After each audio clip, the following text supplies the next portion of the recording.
Muito boa noite, caros telespectadores. Sejam bem-vindos ao programa Opinião no Feminino. Desde já também sejam bem-vindas as minhas convidadas, Artemisa Franco. Muito boa noite, seja bem-vindo ao programa de hoje. Muito boa noite, muito obrigada. Esther Skauk, boa noite, seja bem-vindo ao programa de hoje. Boa noite, obrigada. Fátima, boa noite, seja bem-vindo ao programa de hoje. Muito obrigada, boa noite. Muito bem, caro telespectador, hoje vamos discutir a aquisição de viaturas de luxo para antigos dirigentes do Estado, um tema que está a marcar a semana.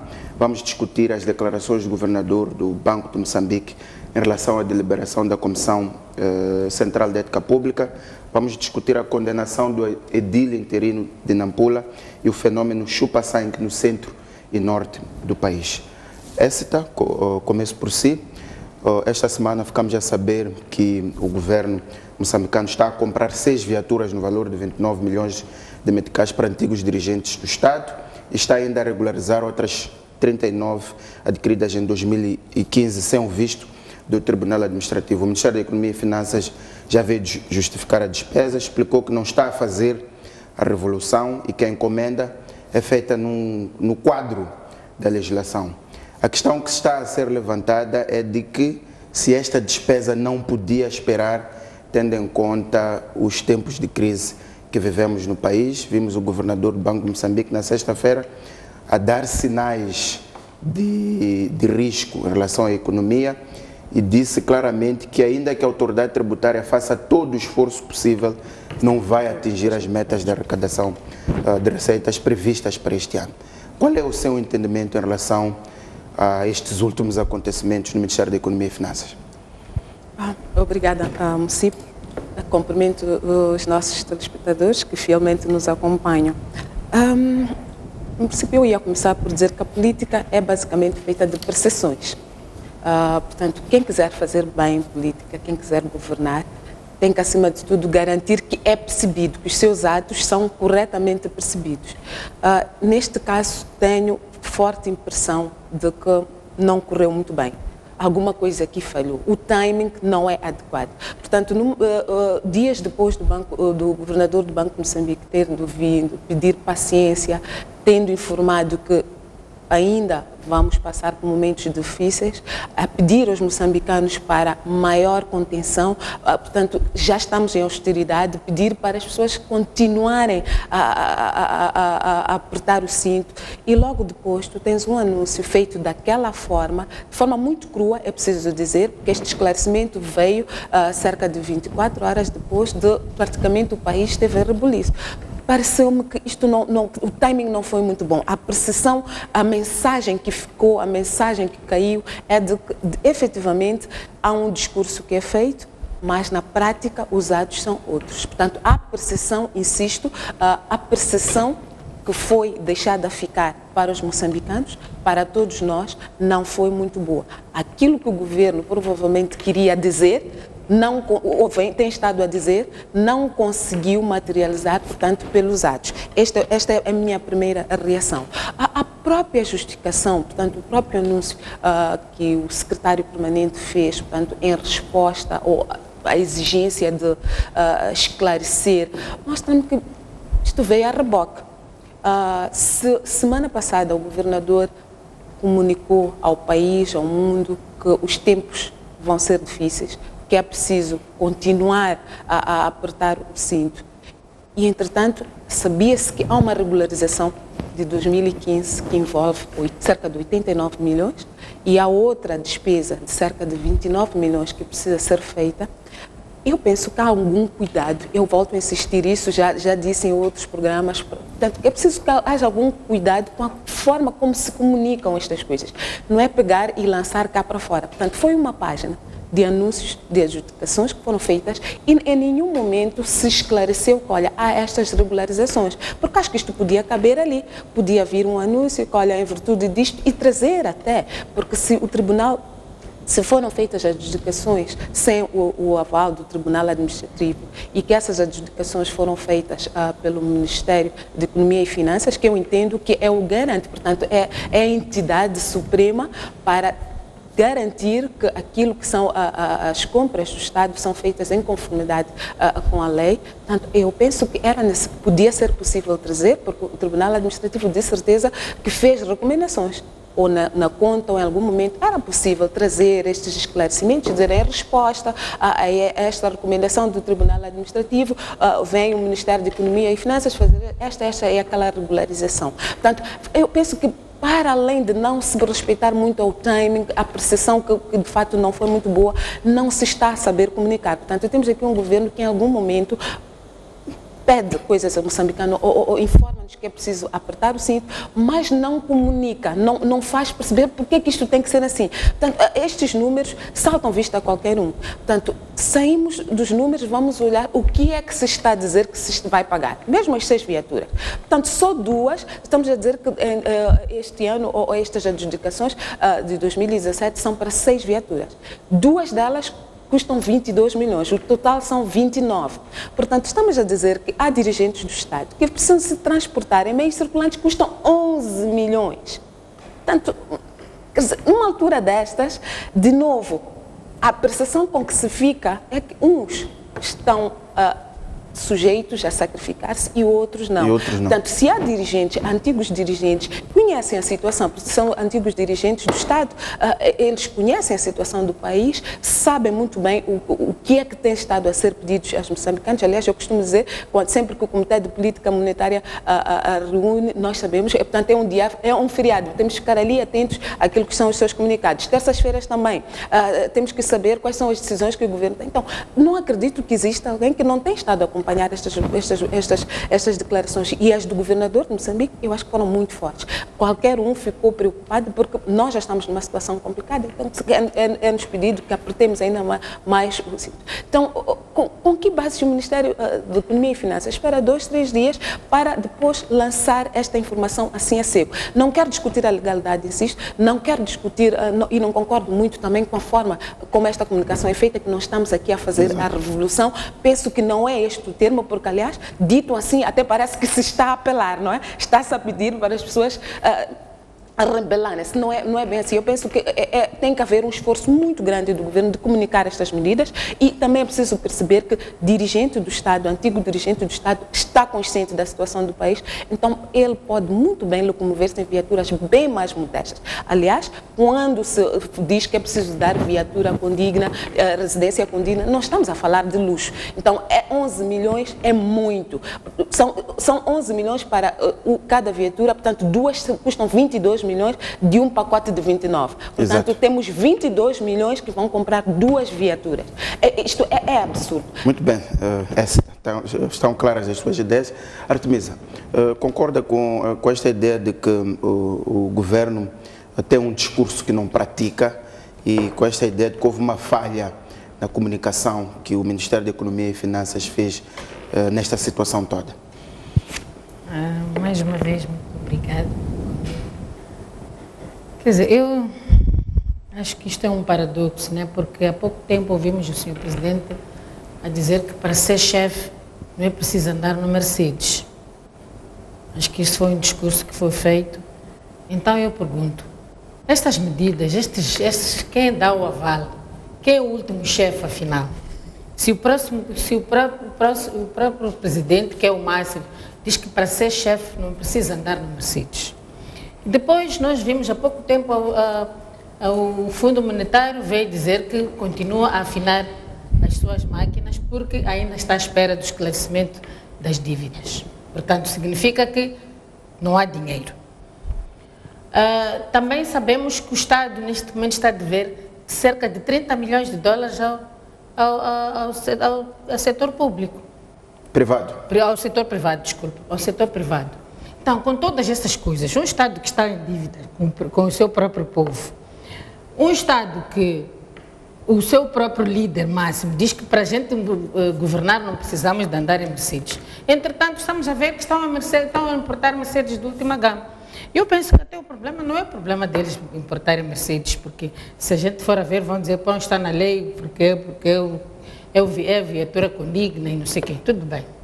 Mas eu acho que o que tem que acontecer é um discurso racional, um discurso coerente Quando se diz que o líder diz que eu sinto-me confortável em andar numa viatura confortável, mas que não precisa ser Mercedes, não precisa ser o topo de gama. Entretanto, os seus funcionários, os seus subordinados acham que o presidente quer um topo de gama, os seus líderes querem um topo de gama. Então, estamos num discurso aqui muito contraditório. E depois também para um Estado que não consegue comprar um autocarro para transportar o seu próprio povo, que é o seu patrão. Honestamente, eu não estou a perceber o que está a acontecer, porque tinha que haver uma coerência, dizer que, olha, ok, nós vamos comprar as viaturas, podem comprar as viaturas que quiserem, de luxo, não sei o quê, mas também tem que pensar que estão a comprar as viaturas porque estão a governar um povo. E esse povo precisa de se locomover. É um povo que anda no My Love, é um povo que apanha chuva quando está a chover, é um povo que está quase abandonado. Então penso que não... E depois a justificação que foram dar também admite outra coisa, que compram viaturas, afinal pedem autorização a quem? Porque estão a dizer que era uma regularização do Tribunal Administrativo. O que significa que andam a comprar coisas, a que não fazem um procurement. Eu estou a ver ali no jornal qualquer coisa direta.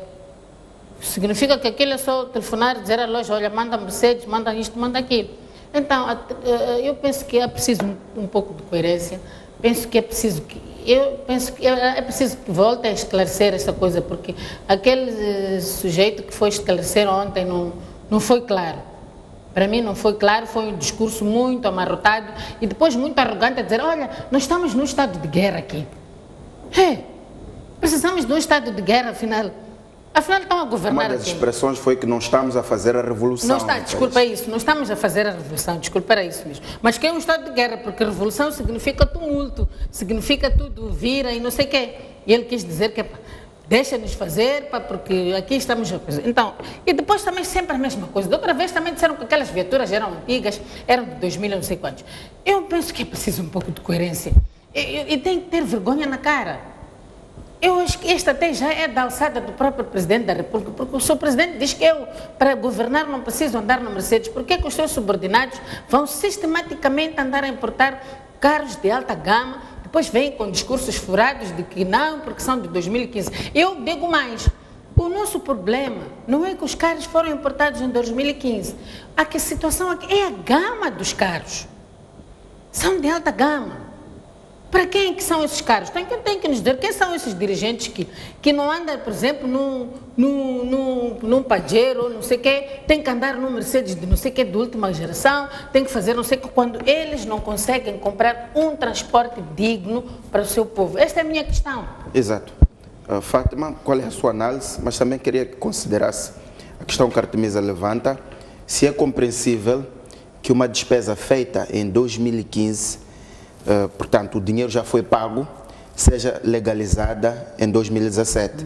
Lembrando que houve esta discussão no Parlamento em relação ao fato de se ter introduzido as dívidas na conta geral do Estado de 2015, quando essas dívidas foram contraídas em 2013. Se há aqui alguma legitimidade na forma como está a ser tratado estes gastos? Boa noite, senhores telespectadores, boa noite, colegas. Bom, eu concordo plenamente com a Artemisa no sentido de que o esclarecimento do Ministério da Economia e Finanças, na verdade, foi mais uma confusão, porque dizer-nos que o processo iniciou em 2015 e agora estão-se a fazer as adjudicações e porque se está a regularizar, não fica muito claro efetivamente o que é que está a acontecer. O que estão a dizer é que em 2015 foi aprovado um orçamento que previa a aquisição destas viaturas. Iniciou-se um processo, está-se a concluir agora este processo. E aparece no jornal, primeira confusão é que eles dizem que queremos só 6 viaturas, entretanto nós vimos 42, 20, não sei quantas ali, e essa explicação não ficou clara. É no sentido de que eles estão a comunicar que houve essa adjudicação direta e que já está consumada a adjudicação, portanto as viaturas já foram entregues. O que nos estão a dizer é que eles pagaram as empresas e só agora é que eles estão a comunicar ao público de que aquele processo de 2015 está finalizado. Eu penso que isto não está claro. O Ministério da Economia e Finanças deve vir e nos dizer o seguinte: primeiro, aquele rol de viaturas cujo valor total ronda os 120 milhões de dólares, o que é que são? Meticais. Okay? E meticais, perdão. O que são, o que representam? São viaturas que já foram entregues, uma parte, se sim, quantas viaturas é que foram entregues, quando é que foram entregues. Aquelas que eles dizem que vão adquirir agora, significa que eles já pagaram, se pagaram, pagaram com que base? Porque o princípio ou a regra de procurement, ainda que seja adjudicação direta, pressupõe que o negócio, o contrato, a entrega do bem acontece depois de se anunciar, portanto, publicamente a quem é que se faz a adjudicação. Aí é que inicia, portanto, o processo de entrega, etc, etc. Então, o Ministério da Economia e Finanças nos deve vir dizer aqui, efetivamente, o que é que aquele concurso, aqueles resultados que publicou significam. Que o dinheiro ficou congelado em 2015, para ser agora pago. E a pergunta que vem à tona mais uma vez, será que, ainda que a despesa seja de 2015, faz sentido que um dinheiro que poderia ser útil hoje, que nós não temos, como ele disse, não muito bem, que a situação de 2015 não é igual à situação de 2017. Obviamente, em 2015 nós estávamos bem, mas nós estávamos pior que hoje. Significando que eu guardo o dinheiro de 2015 para usar em 2017. Será que essa despesa, pelo fato de estar inscrita em 2015, justifica que em 2017, num contexto totalmente diferente do de 2015, faz sentido eu executar essa despesa? E eu acho ainda mais problemático quando um alto quadro, porque me parece que é um funcionário sênior do secretário permanente do Ministério da Economia e Finanças, aparece a dizer que é porque as instituições precisam funcionar. Desculpa, meu senhor, não brinquem conosco. Quais são essas instituições que precisam funcionar? Um antigo dirigente, ele diz que é para os antigos dirigentes. Desculpem, esses antigos dirigentes não tinham viaturas, como é que se locomoviam até ao momento? Não se podem aguentar, não se podem apertar mais um pouco? Será que o povo é que tem que se apertar o tempo todo quando antigos dirigentes que fixaram salários, porque trabalharam 10 anos, fixaram salários, tem uma reforma choruda e todas as regalias ainda por cima não podem ficar à espera da situação melhorar alegadamente, porque as instituições têm que funcionar. Desculpem, respeitem-nos, por amor de Deus. Não podem fazer isso conosco, não podem mesmo. E não há justificação nenhuma que eu penso que vai passar. São 6 viaturas, são 29 milhões de meticais. Com 29 milhões de meticais, digam-me quantos professores mais nós podemos contratar para pormos aquelas quase 100 mil crianças que estudam, que não estão no sistema de educação. Quantas salas de aulas poderíamos construir nesse projeto de construção acelerada de salas de aula? Então, eu penso que este país tem que repensar as suas prioridades. Portanto, não podemos estar num país em que uns se sacrificam e outros não esperam. E alegadamente porque as instituições não podem parar. Nós estamos a falar aqui de um ministro que foi substituído e levou a viatura do Estado, assumindo que isso é um problema que temos que discutir e resolver. E entrou um outro que precisa de uma viatura porque o que saiu levou. Nós estamos a tratar disso, estamos a falar de ex-dirigentes. E mais, quem são esses ex-dirigentes? Porque precisamos também ver qual é que foi o contributo desses dirigentes para o Estado. Às tantas estamos a falar de gente que dilapidou o erário público e nós estamos a sustentar ladrões corruptos, não pode ser. E qual é a dívida que nós temos para com essas pessoas? Eles cumpriram a sua parte, nós também cumprimos a nossa. Nós trabalhamos todos os dias, arduamente. Ok? Estamos a fazer a nossa parte. E no final vamos ter uma reforma de miséria que está ali no INSS. Então eu penso que nós temos que repensar. Este assunto é um assunto sério. Falem de revolução, falem do que quiser, mas esse país tem que repensar. Nós não temos dívida para com os dirigentes deste país. Nós não temos que continuar a sustentar os antigos dirigentes deste país e muitos deles afundaram este país. Muitos deles afundaram este país. Estamos como estamos por causa deles e continuamos a afundar porque não podemos investir em coisas prioritárias, porque o Estado não pode parar, porque as instituições precisam dar viaturas de luxo aos antigos dirigentes. E vamos repensar essa coisa de condições condignas. Há tantas viaturas executivas baratas, tem o Avensis aí, por que não vão comprar os Avensis? Por que não vão comprar outras tantas viaturas? Querem Mercedes. E por que querem Mercedes? Se a pessoa quer Mercedes, ao longo dos 10 anos no governo, essas pessoas acumulam ajudas de custos exageradas, que o senhor secretário permanente as conhece muito bem quando fazem as suas viagens. Juntem esse dinheiro e comprem os seus Mercedes. Mesmo que seja um Mercedes, tem que ser um Mercedes de uma gama... Não tem que ser Mercedes. Por que tem que ser Mercedes? Moçambique não é um país para andarmos com Mercedes. Mas também somos pobres. Vamos reconhecer a realidade do nosso país. E vamos dar condições às pessoas, aos dirigentes, concetâneas com a realidade do país. Artemisa, um país que não produz comida para si próprio vai dar Mercedes aos dirigentes. Há Mercedes, quando dizem que um dirigente tem que ser transparente, ainda por cima para antigos dirigentes, e o secretário permanente ainda se contradiz, porque ele diz que as instituições têm que funcionar. Tem que funcionar como uma pessoa que já nem está no poder, já nem está no governo. Então isto é uma contradição. Tem que funcionar o que, afinal, quando eles saem do governo, continuam a funcionar, continuam a laborar para o governo. Não, é uma contradição muito grande. Acho que ele nem sequer se preparou para fazer aquela conferência de imprensa. Eu penso que ele também devia se retratar e pedir desculpas. E depois também, o problema é que as instituições funcionam com cargos. Eu ouvi quando o presidente foi visitar os ministérios da outra vez, esteve a dizer que por que estão sempre, cada ano compram carros? Ficou indignado. Estão sempre a comprar viaturas, Então, eu continuo a bater nessa tecla. Tem que haver coerência daquilo que o chefe de Estado, que é o dirigente máximo, o número 1, o líder máximo deste país diz e aquilo que os seus funcionários fazem, porque parece que ele diz uma coisa, dá ordens, e, entretanto os seus subordinados não cumprem as suas ordens. Então temos que ver o que está a acontecer. Senhor Presidente, se ele está a nos ouvir, que tome medidas, que ele diz ao povo que, meu povo, eu não preciso de trabalhar com Mercedes. E mais, as instituições têm que parar de andar a comprar carros. Só estão a importar viaturas, Eu vi que ele ficou muito indignado e foi um discurso muito bem recebido. Agora, se os seus funcionários, Senhor Presidente da República, não estão a fazer isso, mandem embora. Toma medidas, porque neste país precisa de andar. Este país precisa de dar dignidade ao seu povo. Eu acho que isto é uma falta de respeito. Honestamente, eu acho que isto estão a chegar ao limite, estão sinceramente a exceder-se, porque o povo está cansado. É a segunda vez que temos uma situação similar. Tivemos há alguns meses a situação dos primeiros Mercedes e a maior parte das preocupações que estão a ser levantadas aqui foram levantadas neste momento. Estamos a ter uma segunda situação igual e temos um presidente a fazer um discurso que, enfim, não vai ao encontro daquilo que está a acontecer. Até que ponto é que estes tipos de situações tiram legitimidade a este discurso de que o país está em crise, de que há uma necessidade de contenção das instituições, mas sobretudo das pessoas, no seu dia a dia, na sua vida, na escola, na saúde? Quando eu ouvi portanto, a explicação ou a reação do Ministério do secretário permanente do Ministério da Economia e Finanças, lembrei-me de uma frase do presidente em que ele dizia que quer um governo estrela e não um governo de estrelas. E lembro-me que, portanto, era um evento que ele teve a oportunidade de explicar o que é isto, um governo estrela.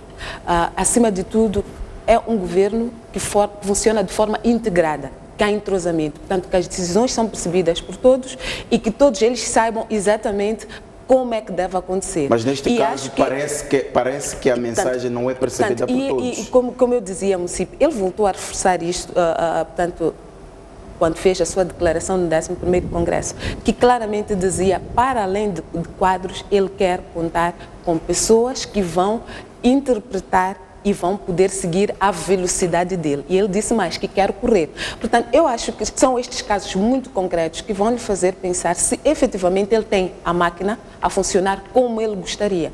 O discurso dele tem sido muito bem recebido. Há bem pouco tempo, de três semanas atrás, esteve com uma plateia que eu considerei fulcral para aquele discurso dele. Portanto, reuniu com os secretários permanentes, com os inspetores. Portanto, disse o que é que ele quer. É a máquina administrativa. Portanto, acredito eu que portanto, o secretário permanente estava lá, percebeu não só o discurso sobre a corrupção, mas acima de tudo o que é que ele espera do governo. Portanto, acima de tudo, repito, é esta assertividade, mas acima de tudo é a percepção que se quer criar. Não fica muito bem que se diga uma coisa e logo a seguir faça outra. Como eu disse, o timing entre o discurso, o pedido de austeridade, pedido de apertar o cinto, que foi feito sexta-feira, e este anúncio do Banco, do Ministério da Economia e Finanças, É muito curto o espaço que separa uma declaração de outra. E no mesmo instante tens um governo que vai ao Parlamento para responder perguntas, e as perguntas gravitam em torno de carência, transporte, criminalidade, e a resposta do governo também é a mesma. Portanto, eu penso que há aqui um desfazamento. Há um desfazamento muito grande entre o que está a ser dito e o que a máquina de quem diz está a fazer.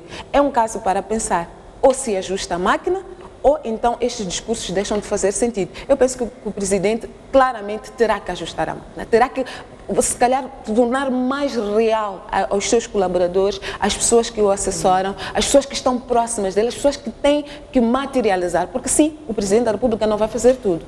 Podemos assumir ou se estas instituições devem funcionar e ele diz que quer uma máquina que corre, não vamos ter dirigentes, não vamos ter ministros, não vamos ter secretários permanentes que a cada decisão que tiverem que tomar vão correr para o Presidente. Então eles têm que ter muito bem claro do que é que estão a fazer, têm que ter muito bem claro do que é que se pode fazer. Insisto, não estamos a discutir a legalidade destas ações. Não é isto que está aqui em causa, porque também não se discute a legalidade de um governo pedir contenção a isto. Há aqui um contrato social entre o governo e os seus cidadãos. Não é isto que está aqui em causa.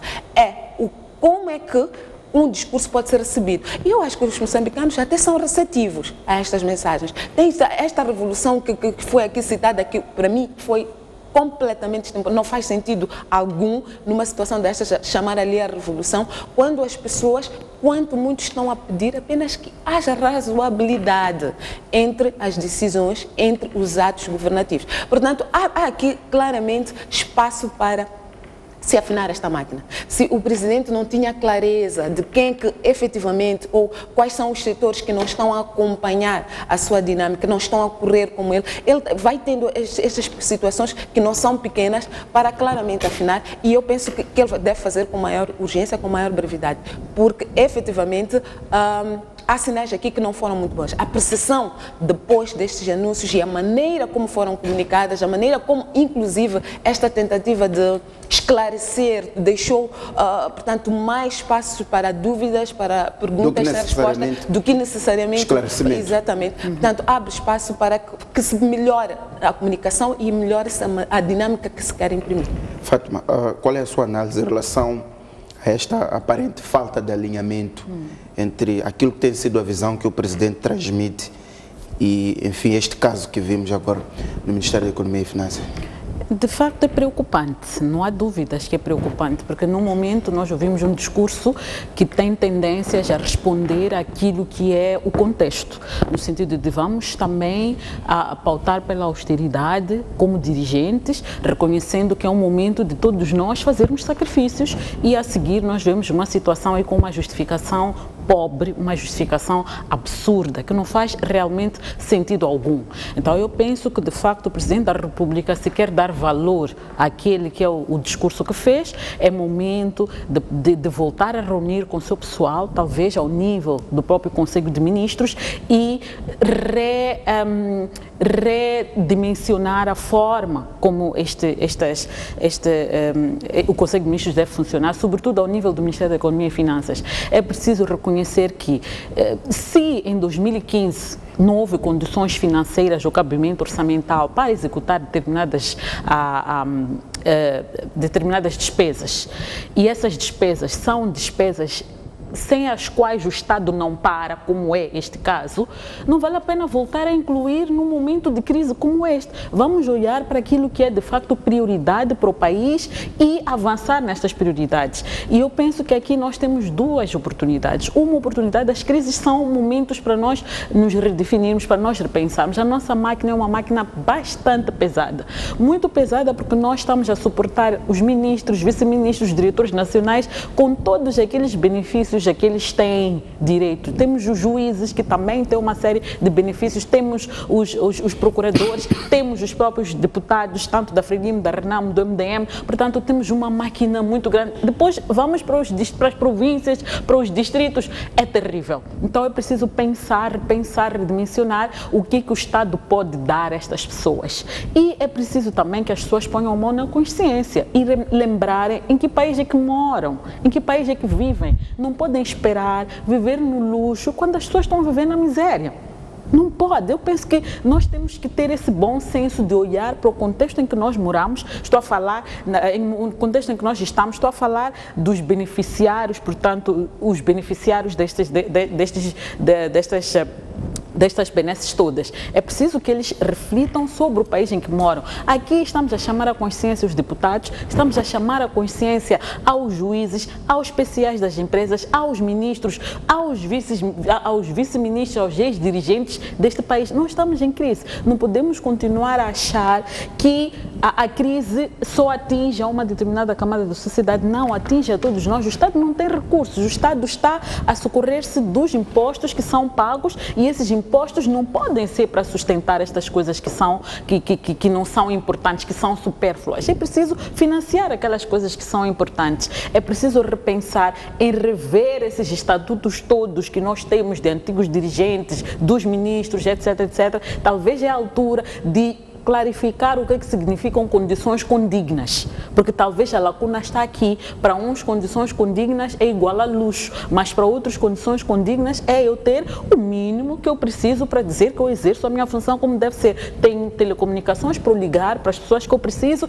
tenho uma casa condigna, obviamente que o Estado já providencia isso, mas há coisas que o Estado não pode continuar a sustentar. Há coisas que as pessoas têm que ter orgulho de ser elas mesmas a pagar. E mais uma vez, é preciso que o presidente Nuno se sente com o seu pessoal, que olhemos para o orçamento do Estado, e eu penso que aqui no orçamento do Estado também há reformas que devem ser feitas, porque da forma como o nosso orçamento aparece, muitas vezes há um debate muito superficial sobre estas questões. Por exemplo, o governo fala sempre de que vai fazer austeridade, vai reduzir despesas supérfluas, etc., mas nunca foi capaz de nos dizer com detalhe o que exatamente é que vai cortar.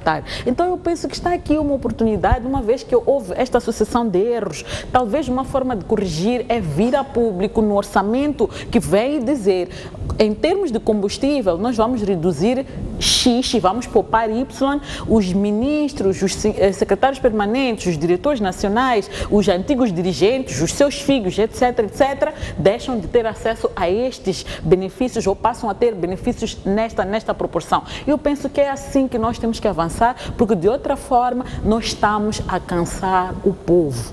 Porque quando nós falamos do INSS, nós vemos as pessoas a sofrerem. Basta morrer o beneficiário do INSS. Não acontece isso que acontece com os deputados, com os ministros dos filhos ficarem a beneficiar tal e qual como se ele continuasse vivo. As pessoas ficam a sofrer porque não têm acesso à totalidade do benefício ao que seu, portanto, família? Como é que eu diria? A pessoa que os sustenta, portanto, provedor, portanto, tinha.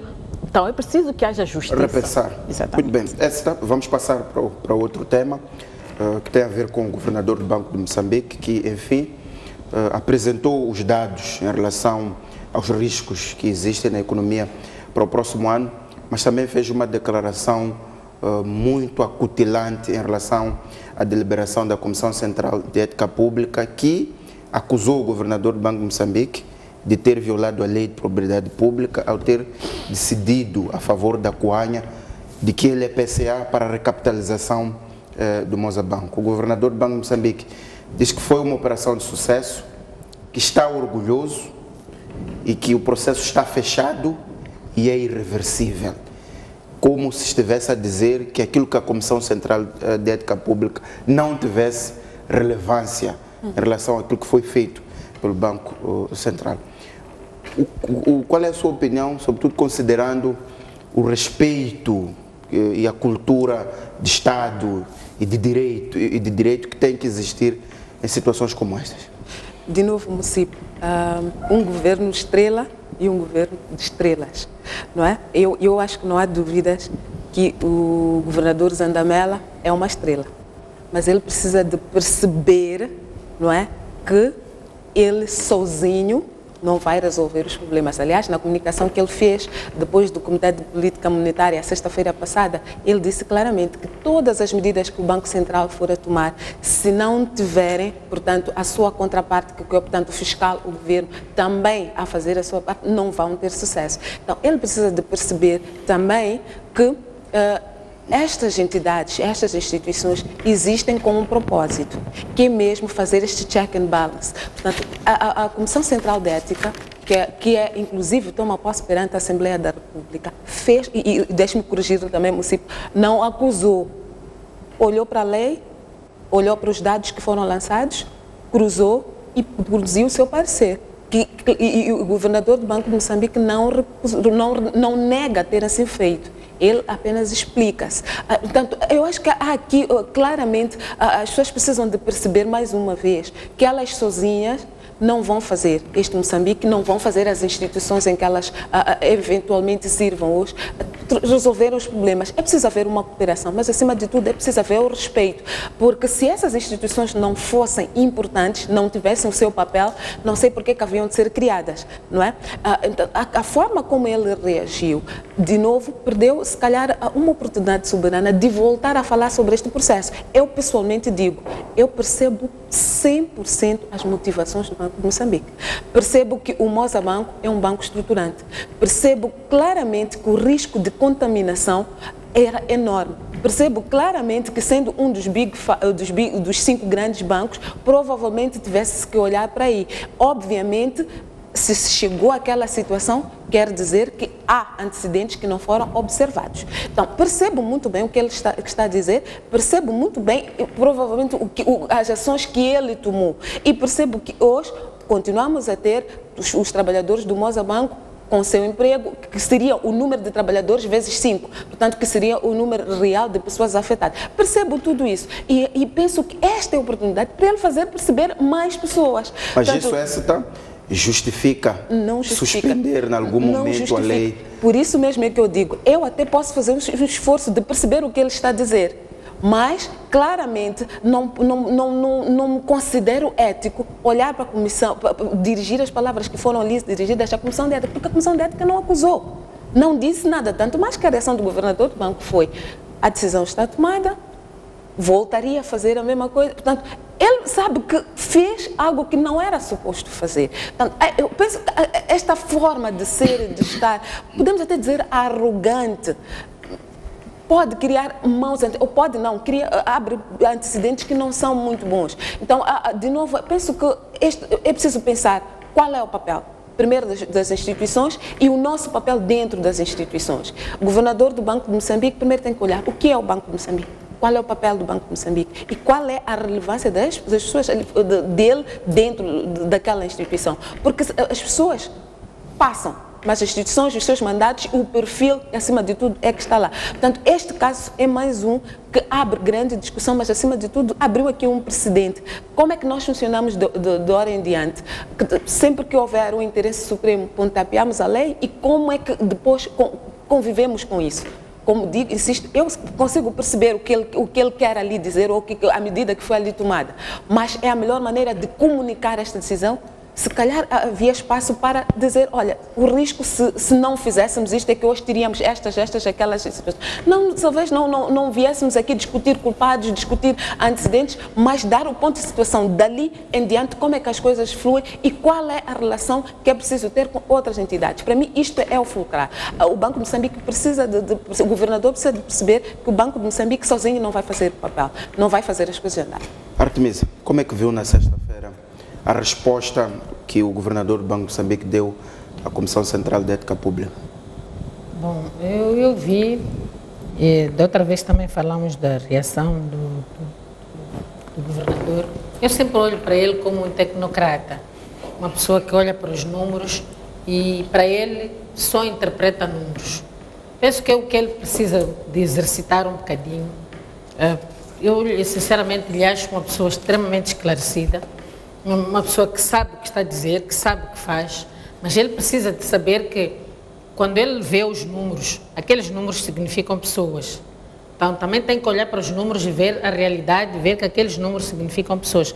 Eu penso que ele fez aquele discurso do ponto de vista técnico, do ponto de vista de um tecnocrata que está a ver números, que está a tentar corrigir números, mas ele tem que ver que aqueles números que ele corrige significam vidas, significam pessoas, significam uma série de coisas.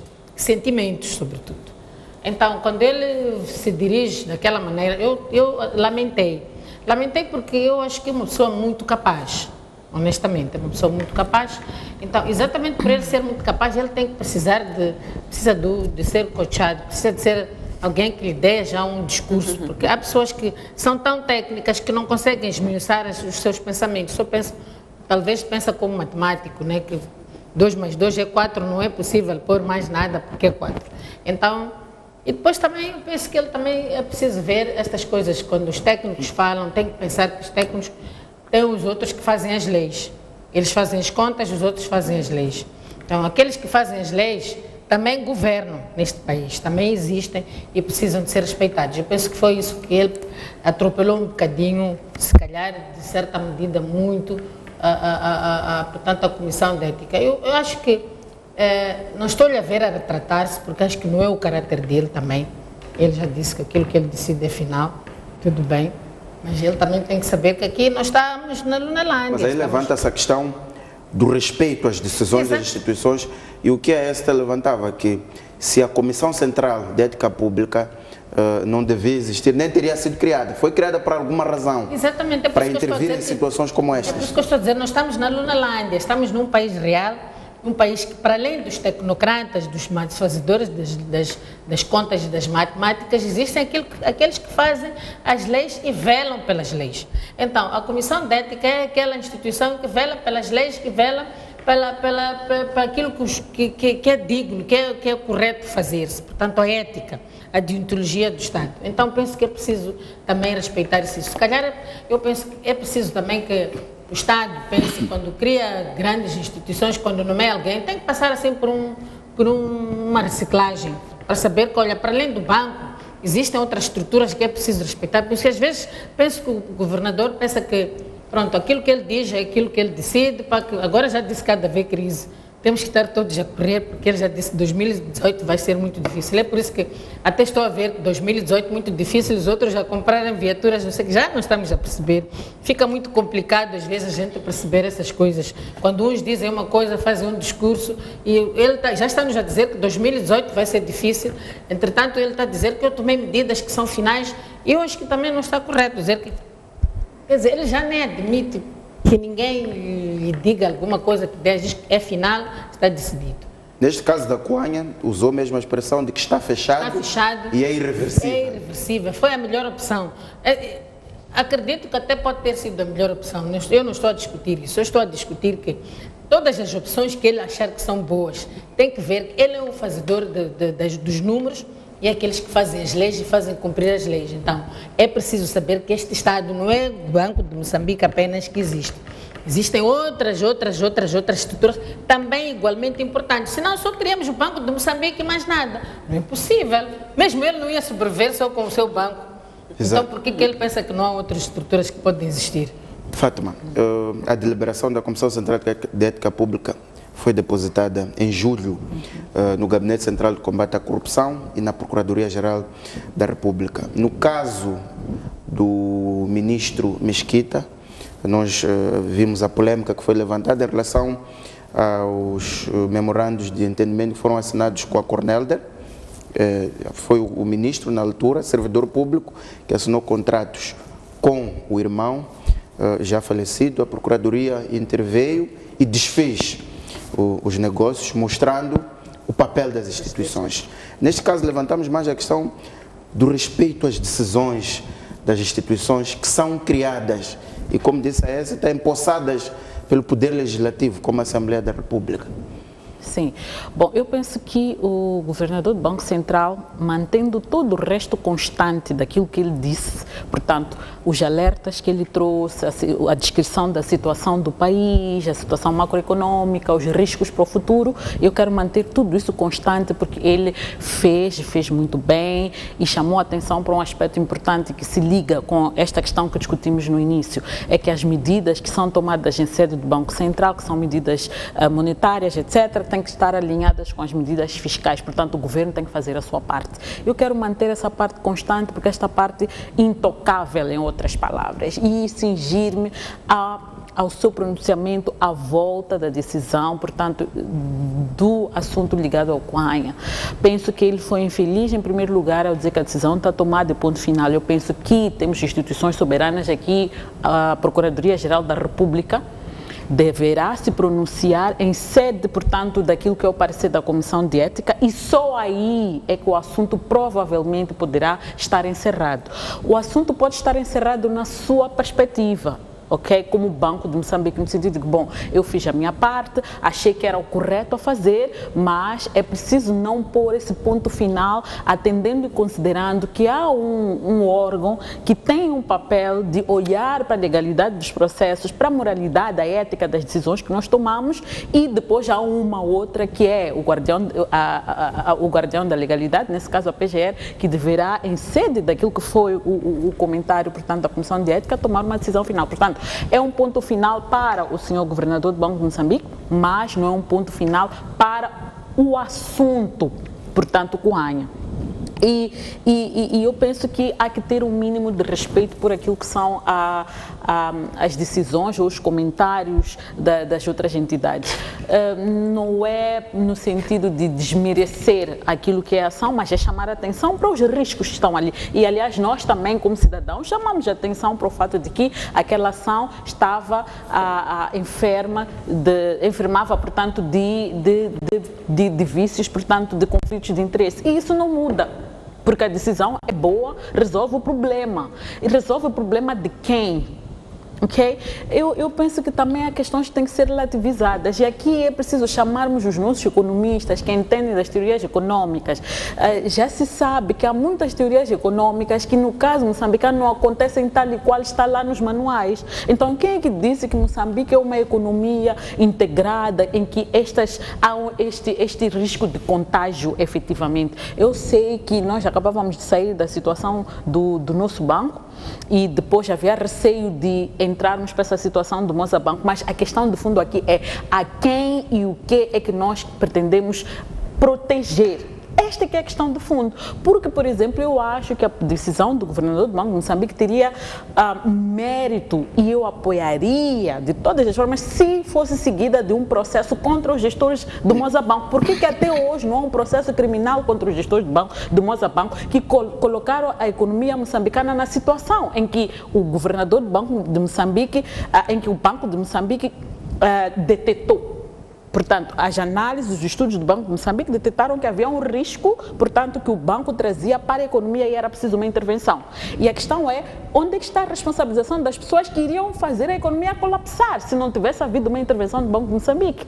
E depois há esta questão de facto de que era preciso, perdeu-se uma oportunidade de fazer os moçambicanos ganharem simpatia ou empatia pela decisão que ele tomou, ao invés de dizer eu fiz, foi a melhor decisão do mundo, estou orgulhoso, etc, etc, era dizer, olha senhores, nós não tínhamos outra alternativa, eu fazê-lo de forma didática. Eu penso que às vezes a questão da comunicação, que nós estamos a dizer que é crítica ao nível das instituições públicas, acaba levando a pessoas brilhantes, as estrelas, como disse a Écita, acabem resvalando numa situação de arrogantes, quando na verdade podem estar certas naquilo que estão a fazer. E é preciso ter em conta aqui que aquilo que nós consideramos que podemos passar por cima da lei, porque há um bem maior a defender.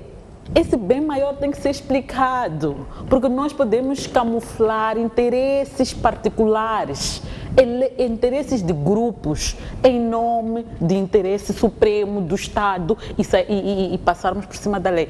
E temos que começar temos que efetivamente começar a pensar que a lei de facto é lei, é para ser cumprida. Okay? Se há exceções, se achamos que há um momento em que vamos violar a lei por alguma razão, que seja num caso de facto que se justifique, que todos nós como moçambicanos concordamos que de facto esta situação é esta. A questão aqui é, tudo bem, o banco é importante, é um dos 5 maiores, é um banco altamente ligado na economia, poderia criar teoricamente este efeito contágio, colapsar a economia. A questão é, e a responsabilização onde é que está? Por que não processam os gestores do Moçambique que não puseram dinheiro ali? Ficaram a enganar as pessoas foram pondo o seu dinheiro e foram vivendo às custas do dinheiro das pessoas sem injetarem capital. E eles continuam. Uma coisa paradoxal é que nem nos explica qual é a posição destas pessoas perante esta injeção. O dinheiro foi lá metido, o banco está a funcionar bem, está a gerar lucros, hipoteticamente, não sabemos exatamente qual é o ponto de situação, mas os senhores que puseram o banco na situação em que esteve e exigiu a intervenção do Banco de Moçambique estão lá a receber os louros, continuam os donos, os acionistas, como se nada tivesse acontecido. Isto, desculpa, meu senhor, não é nada de nos orgulharmos. Pelo contrário, meta um processo contra estas pessoas, como os Estados Unidos fez na altura dos Lehman Brothers, penso que foi isso na crise que houve, e foram processados os gestores dos bancos. Por que nós não processamos aqui? Por que estamos a proteger a quem? E por quê? Estamos a meter o dinheiro dos pensionistas do Banco de Moçambique. E se houver um problema no futuro, como é que o Banco de Moçambique vai ressarcir ou repor esses bilhões de dólares, esses milhões de dólares que foram metidos ali? Muito bem, passemos para outro tema. Enfim, lá mais para o norte, o edil interino de Nampula foi condenado pelo tribunal por 3 meses de pena suspensa, por ter recusado fornecer documentos sobre a exoneração e nomeação de vereadores e não ter acatado a advertência da Procuradoria de não contrariar a lei e limitar-se apenas a exercer atos urgentes e de mera gestão. No fundo, é aquilo que discutimos no passado, de que o edil interino devia ter cumprido as funções competentes para uma pessoa que desempenha um cargo interino. Sim, eu penso que ele acabou se explicando, não é? Aquele senhor Manuel Tokova que eu teria mencionado ter visto em alguns vídeos, não é? Que me dava a impressão de ser super-homem, não é? Parece que acabou percebendo que não é bem assim. Na verdade, é um bocado disto que estamos aqui a falar, que algumas pessoas acham que são maiores que as instituições, acham que podem, inclusive, pontapear as leis, mesmo quando nós não concordamos, não é? Neste caso, felizmente, parece que acabou se encontrando aqui um meio termo. Pena que foi necessário chamar aqui um processo, mas eu fico feliz que a situação em Nampula parece que encontrou alguma estabilidade, porque o que estava ali a acontecer podia até de gerar em grande confusão. Havia manifestações e os discursos estavam a ser, vamos lá, incendiários, estava-se a apelar muito à comoção e não é bom, principalmente quando há ali uma pessoa morta e uma pessoa que reconheça-se, quer se goste, quer não, é uma pessoa que era querida, era uma pessoa que tinha carisma, é uma pessoa que deixou a sua marca e o seu legado. Portanto, ouvir o senhor Manuel Tokova dizer que, olha, reconhecer que afinal tinha limitações e que estas limitações em algum momento não lhe permitiram discernir até onde iam, portanto, até onde decorriam as suas obrigações, os seus deveres, e o âmbito dos limites, entanto que presidente interino e presidente eleito, portanto, que são coisas que estão na lei. Pode-se agora abrir uma discussão como tentou-se fazer, se concorda, se não concorda, se é ambíguo ou não, mas está lá. Então, tudo aquilo que nós não concordamos, se calhar depois começamos um processo para se rever, para acomodar, pôr os pontos, as vírgulas, os acentos, é outra discussão. Mas, neste caso, a lei está lá, o que tem que se fazer é se cumprir. Ele é presidente interino, há espaço para uma eleição intercalar, então o seu mandato é de gestão. Ele tem que se limitar única e exclusivamente a atos de gestão. Atos de gestão são muito claros, aqueles que vão permitir que o município funcione, que o pessoal do município sinta-se, portanto, funcionário do município, coisas normais, pagar salários, continuar a recolher o lixo, continuar a olhar pela salubridade pública, atos meramente de gestão. Tudo aquilo que for para além de atos de gestão tem que caber àquele que vai ser eleito. E penso que isto ficou claro, está claro para todos, porque poderia chegar a tribunal e ainda continuar este braço de ferro. Eu acho que o que aconteceu foi mesmo o que se esperava, que as partes todas perceberam que é preciso manter a tranquilidade, é preciso que as instituições funcionem no âmbito do que está estritamente legislado e qualquer outra coisa que se queira acrescer é outro processo, portanto vai ter que a sociedade civil, os políticos, todos os interessados poderão, e o MDM inclusive, que tem iniciativa legislativa, é bancada no Parlamento, se achar que pode começar uma ação para alterar a legislação porque não está clara, porque ambígua, é um processo que tem as suas pernas para andar. Artemisa, acha que com esta decisão do Tribunal Judicial da cidade de Nampula os ânimos estão, digamos, serenados na cidade? Acha que a situação está aliviada? A situação de alta tensão que se vivia no município? Bom, a situação está serenada porque ele teve que ser chamado à lei, né? Teve chamado a cumprir a lei. Mas a minha questão agora os atos que ele já praticou, como é que ficam? Porque havia aqueles vereadores que o falecido havia demitido, ele voltou a chamá-los e voltou a empossá-los, o que é pior. Podia ter-lhes prometido e sei lá, mas ele voltou a empossá-los, o que significa que já fazem parte do erário do município. Neste momento têm que se receber, porque eles já... Como é que ficam? Porque o tribunal não se pronunciou em relação a esses atos. É um ato administrativo. Eu acho que é um ato administrativo, sim, mas que ele já praticou esses atos dentro daquele mandato que ele tinha. Portanto, agora é preciso ver já como é que ficam esses atos, porque são legais, porque ele, entretanto, foi empossado, ele está a praticar os atos legalmente, apesar de que são legais porque ele era o presidente interino, mas é ilegal porque ele não tinha mandato para praticar aqueles atos. Ele simplesmente tinha que fazer aquela gestão, como a minha colega estava a dizer, a gestão dos assuntos internos. Agora é preciso ver como é que ficam aqueles atos que ele já praticou, aquelas pessoas que ele já impulsou, todas aquelas ações que ele já praticou. Até já estava a dizer aos vendedores de rua, olha, voltem, façam tudo que o outro falecido fez, que achou que estava a fazer bem, ele estava simplesmente a descontrariar. Como é que fica isso? Esta já é a minha pergunta. Fátima, estão serenados os ânimos em Nampula?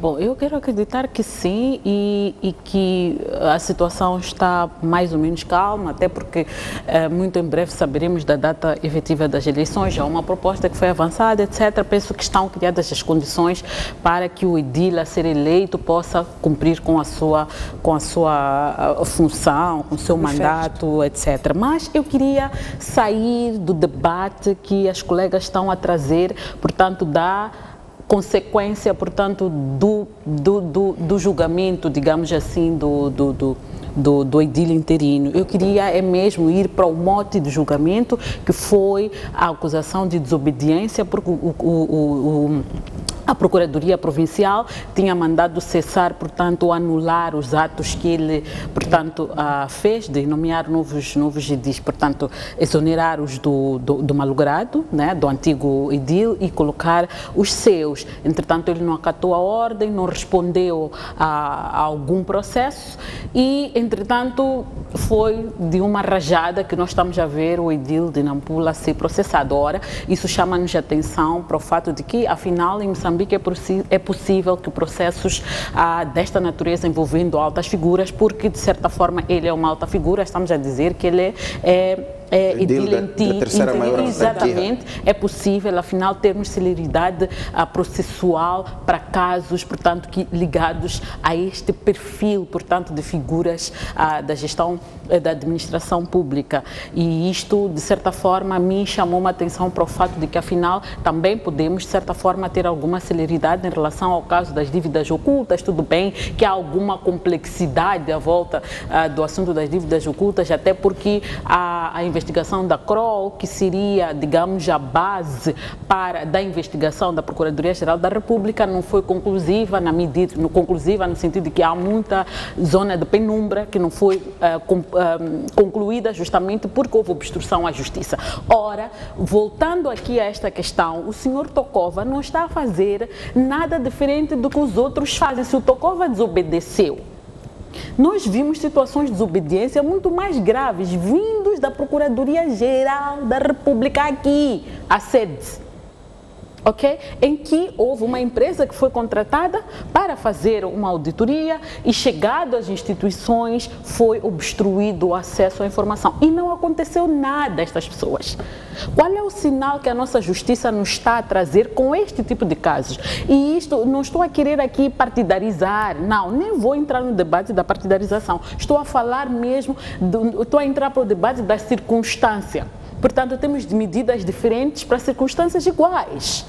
porque o senhor Tokova desobedeceu, os outros também desobedeceram, porque temos que perceber que a CROL foi contratada pela Procuradoria-Geral da República, tinha mandato, tinha credencial, tinha tudo, e chegado lá não teve acesso à informação. Entretanto, as pessoas estão aí a dar sopa, a andar na boa, e até a publicar informações, a dar entrevistas como pessoas normais. O senhor Tokova já está lá condenado 3 meses, pena suspensa, e ele já está numa situação de desmoralização. E os outros? Então, eu penso que este é mais um caso que nos leva a refletirmos sobre a nossa justiça. O Moçambique tem que ser um Estado de direito democrático, onde a justiça é igual para todos, independentemente das circunstâncias. Nós temos sede, muita sede, de ver a justiça em relação aos casos que nos colocaram nesta situação. Que hoje estamos a discutir viaturas, não porque essas viaturas, esses Peugeots não eram comprados, sempre foram comprados, mas porque nós estávamos tranquilos em relação à nossa situação, não nos dávamos conta de hoje estamos mal, que estamos à procura da última gota por causa de pessoas que estão aí a viver normalmente, a serem entrevistadas, como se fossem cidadãos mais puros da nação moçambicana. Eu penso que a nossa justiça tem que se repensar, não pode querer mostrar sinais de serviço em coisas tão pequenas como esta. Mostrem-nos que são uma justiça justa, fazendo justiça igual, em circunstâncias iguais. Então, sejamos de facto contundentes para todos, não para alguns. Não peguemos os fracos e nos aproveitemos.